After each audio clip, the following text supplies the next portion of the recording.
Hey guys, you are listening to Absorbcast, and in this episode, me and Caitlyn talk about building client relationships versus taking one-off jobs. And also, we wanted to announce we do have merch now. We've launched a line of clothing. I don't know if you can see this one on this, but we have a variety of shirts, and I think we got stickers. Stickers, is that it?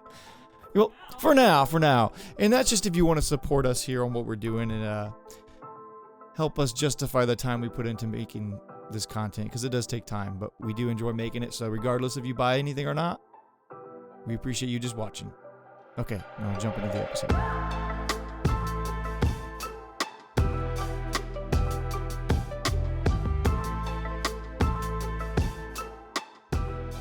All right, in our business, I feel like we've had a fair share of kind of small one-time projects versus, longer ongoing client relationships. What do you prefer? The ongoing ones, because they feel more worth it. The one-off ones, if it's a paycheck, it's a paycheck, but then you're looking for the next one. And I don't feel like, usually with what we do, with anybody doing what we do creatively, it's not solved under one project usually. One project can help, but it's just kind of like a nudge. But you gotta keep nudging to get into the direction you need to go. So one video isn't gonna do anything for you. I mean, it may help you for a short term, but it's still not gonna reach. That one video is not gonna reach your bigger picture, your bigger goals. Same with like a website. Somebody creates a website and it's not a one and done. You said a website is a living thing, Mm-hmm. how you word it, and it has to be kept alive. Does that mean someone's like always has to be doing CPR on it and breathing air into it? Because there's always something wrong with websites. Yeah, well, I mean, it's not that there's always something wrong. It's that, like, your website is your digital front door, so it's not like you can't just make your website and then leave it and it's just there. I mean, you have to keep it updated. You have to keep it engaged, make sure your keywords are up to date, check out, see what your competitors are doing, and make sure you're active on social media. Like, it's a web, it's a whole thing. It's literally the web, but it's a whole Makes sense. like, that explains it. No, it's it's a strategy that you have to adhere by. So when someone comes to us and they say, I need a website, and we've seen this a couple of times, not very often, but a couple of times, people that are just starting a new business or small business or something, they think the first thing they need is a logo and a website. Those are like right off the bat. And so we get those kind of projects, or requests for those projects, somewhat frequently, but now we focus more on kind of walking them through, okay, when you're starting a business, these are actually all the things that you need. And yes, a logo, if you want to say, instead of a brand, and a website are two of the things on those lists, but like, you can't just check those off and say, okay, that's done. Like, those are part of a much bigger plan that you need to launch a successful business. And I think a lot of creatives can benefit in their business in this, no matter what you're doing, to stop thinking about the certain project you're doing, but think about the problem you're trying to solve. And sometimes the client doesn't know how they can use your skills to benefit their business. So if you can start figuring out how to navigate that and how to sell yourself to solve a problem and not just sell your product and that's it, and then go.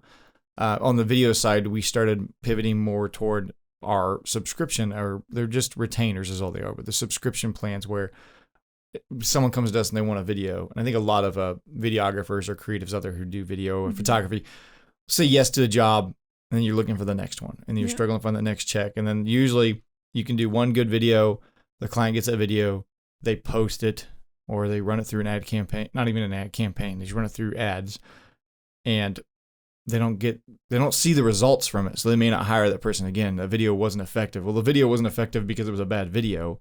It just was used in the wrong way. They're not using it properly. A video is a tool in marketing. It is not it shouldn't stand alone. It should be a supplement in everything else around marketing and branding. It's just, it's one of the biggest tools. And that's why I think an ongoing campaign of videos makes more sense. So now when a client comes to us and they want a video, usually we ask, why do you need this video? And not like, well, why do you need it? It's what are you looking for this video to do? And usually you have clients who have a problem. They'll know the problem. They think this video is going to solve it. And some clients will know that they need help figuring out what that video is and how to solve it. Some clients think they know what they need, and they just need you to, they just need someone to hold the camera, and they just need someone to work the things that controlling clients in a way. But and then there's clients who I forgot where I was going with that. Sidetrack. My words in my head are going faster. But there's let me restart here. There's still clients that think that one video is going to solve their problem. But we ask why. I'm going back to our process. And then figure out if this one video is going to solve their problem, or instead of doing maybe one big expensive video, maybe we break it into a series of videos or optimize different videos by, instead of one long, when I say long, whatever, let's say it's a 30-second ad.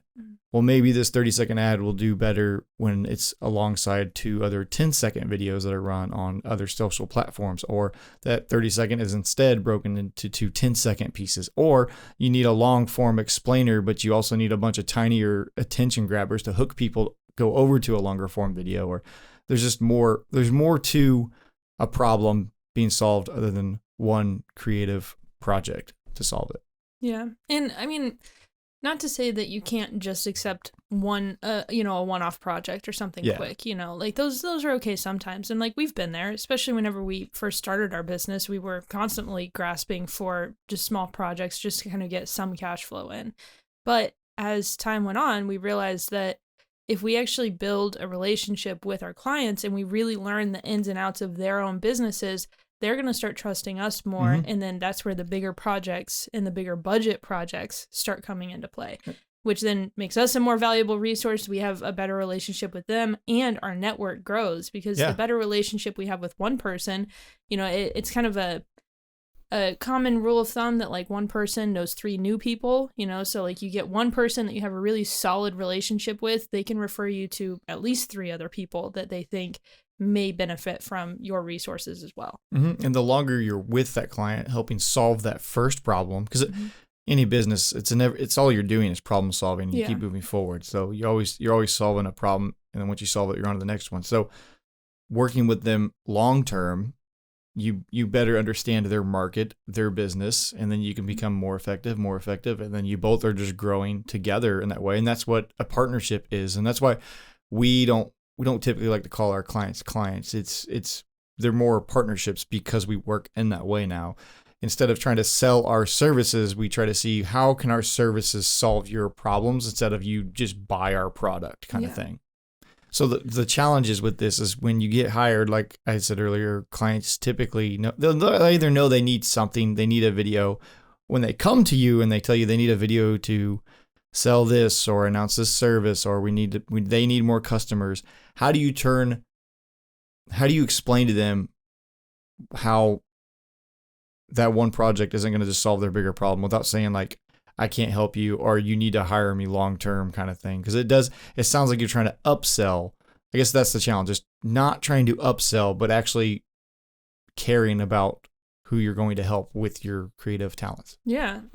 Sometimes it's okay to say no. I mean, to be honest, we've had to do that before too, and just say that like, okay, I don't think we're going to be a good fit for this project, but let me refer you to this person, And usually that's out of looking out for them, because we know that money would be better spent somewhere else. Exactly. And when we do have those conversations, it's usually well received. And that usually ends up in them coming back to us later whenever they do have a bigger budget project. So even then, we're turning away something quick and something small in the meantime. And sometimes it will convert into something larger down the road. But so our process, when a new client comes to us, and I'll use a video example for this. So say a client comes to us, prospective client, and they say, I have a new product that's launching. I need a video for this.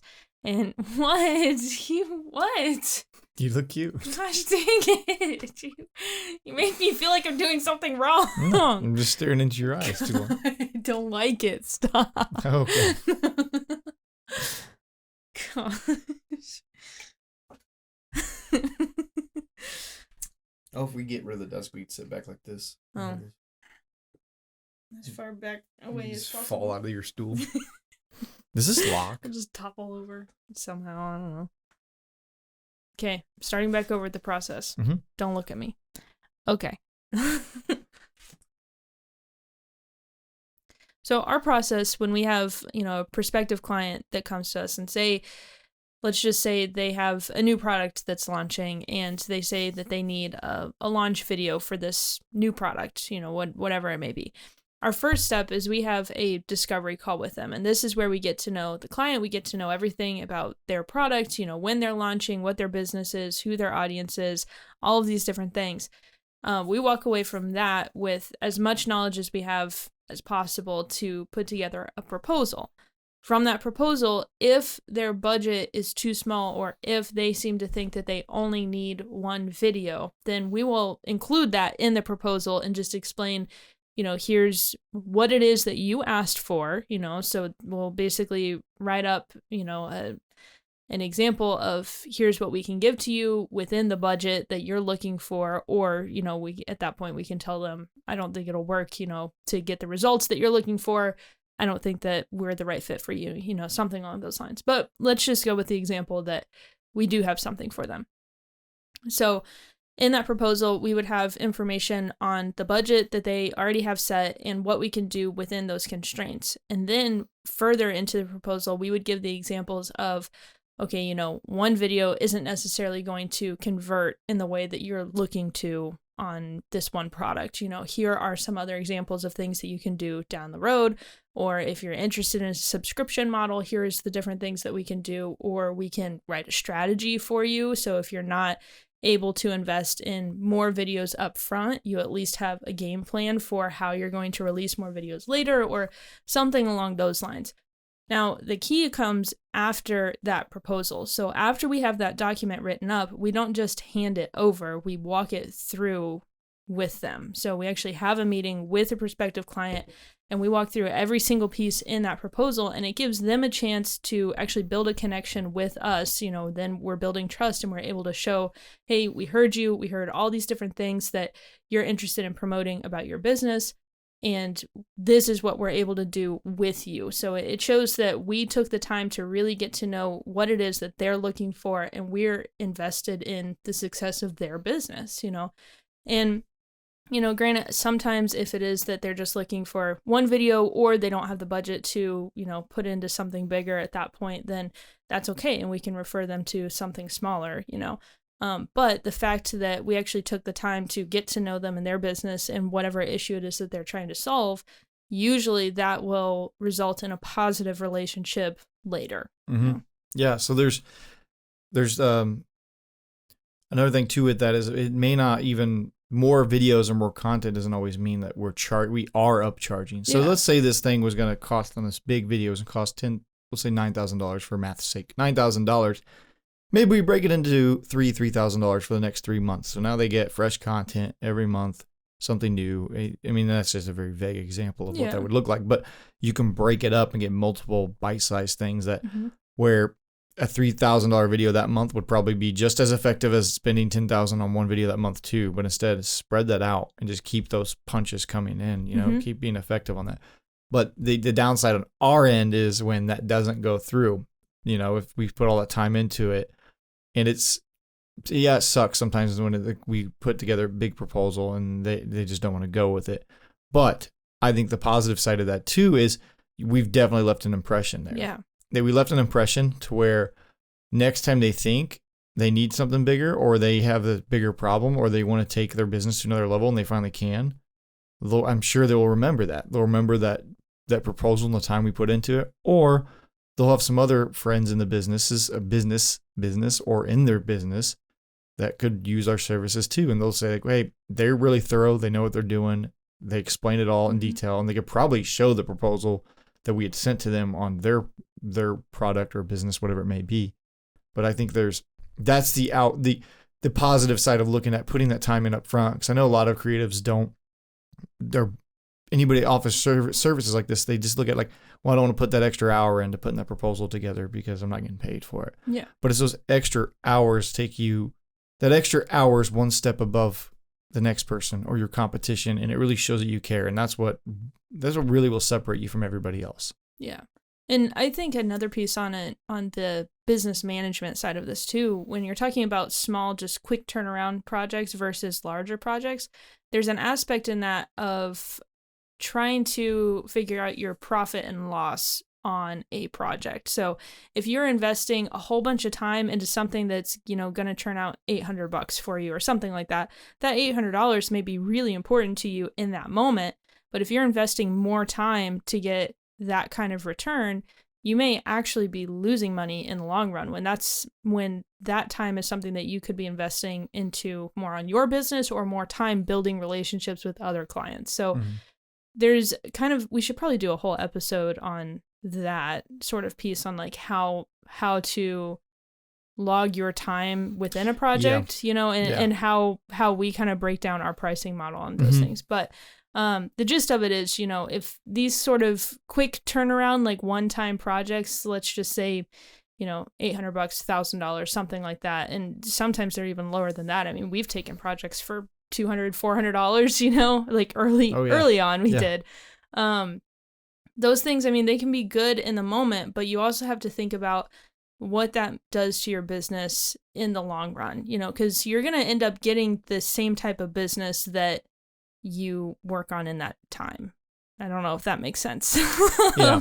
So like if you do all these quick $200, $400 type jobs, then you're going to keep getting referred to for $200, $400 type jobs. People are going to say like, oh, hey, you're the quick and fast and, cheap person, whatever. But that may mean that your quality suffers. But if you are good, fast, and cheap, like all of those different things, then you need to do something else in your business model. Work yourself into a hole. Yeah. It also sucks if you're charging. Say you are charging. It's hard to say. I'm going to talk from video specific because that's what I know, and I can throw some numbers out there. That let's say you're doing a video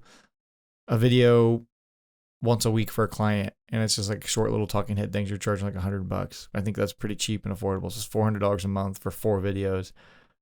But then they want to double up on that, and now you're doing two videos a week. But it's like this client had that budget to spend where you could have done you could probably charge $200 to $400 for these videos and done less or more depending on what they're doing, just because you're not charging what you're worth. What I'm saying is you can back yourself into a corner pricing that way and keep getting that work even from the same client, to where now your volume and your time, your capacity is so full of low paying jobs. And that's where you double your rate and cut them in half. But if you're stuck with 1 or 2 clients and you're going to double your rate, you run a huge risk of just losing those clients, because they're, especially if you double it. Yeah. So now this client's expecting this to be $100. Now you're hitting them out of nowhere at $200 a video. Yeah.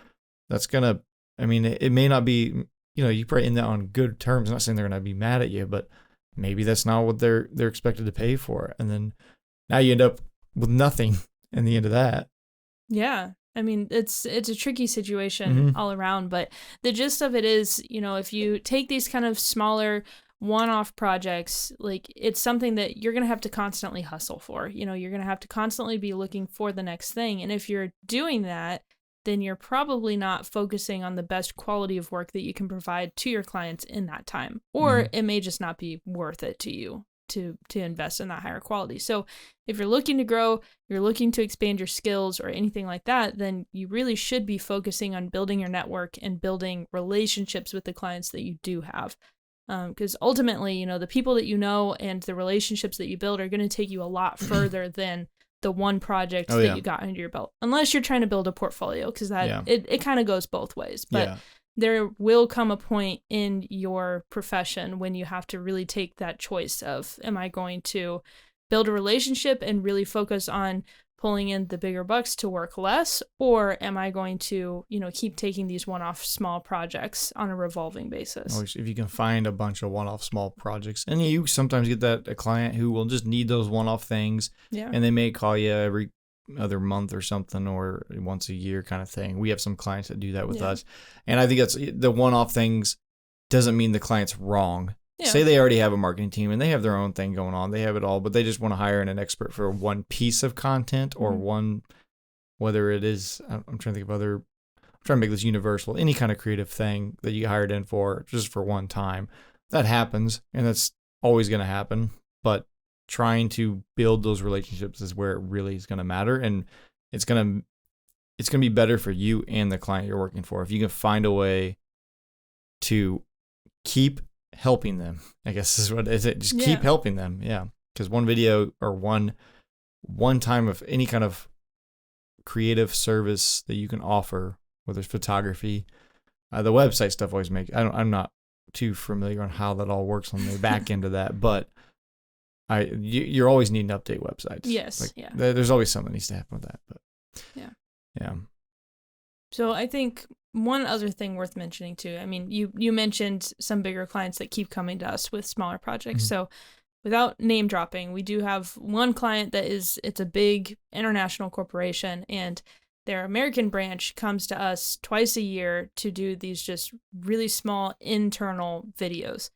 They can get bigger and they can be time consuming, but twice a year they come to us, and it is like, 2 to 3 weeks of just nonstop, literally working around the clock to churn out, I think the last time we did it, they had like 50 videos in like 3 weeks, something like that. I don't count when I do them. I just gotta keep them going. It's literally just one after another. But I usually don't know how many up front either. No, like as I'm working on one, they'll be like, "Hey, we got 5 more coming. Hey, we need 6 more." Like, and then there'll be other people from the company that reach out because then they found out that this team was working with us. And it sounds chaotic, but that's the nature of this client, and we've worked with them enough to where it's not a problem for us. Yeah, and they're great to work with. And so we've worked with them for 5 years now. About 5 years. And so in that time frame, whenever we first started working with them, we were looking for those kind of fast-paced sort of projects. We were wanting to grow, but just the reality of where we were at, that's kind of the work that we needed at that point.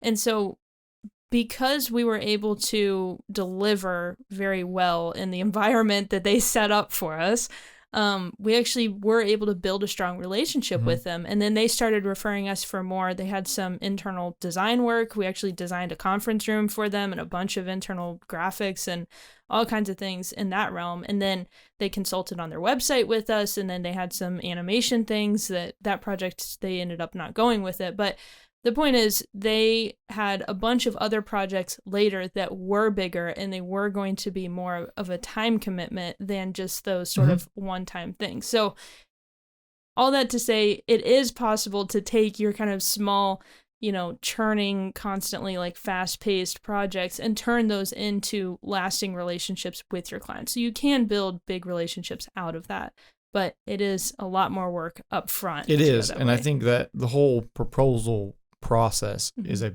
big part in starting that relationship, because I feel like you got to start at the beginning. Yeah, because it's easy once they hire you and you get that job. It's easy because they're going to get busy and move on to the next thing. But if you can focus on their problem at hand, if they have time, I can understand there's some people out there who are like, I don't have time to figure this out. This is what I want. And if they have the money, that's up to you to decide if you're going to take that job or not. And if it's just a paycheck and you need it, but sometimes going through those extra steps, there's a cost on your end, but usually it's worth it in the long run. Yeah, definitely.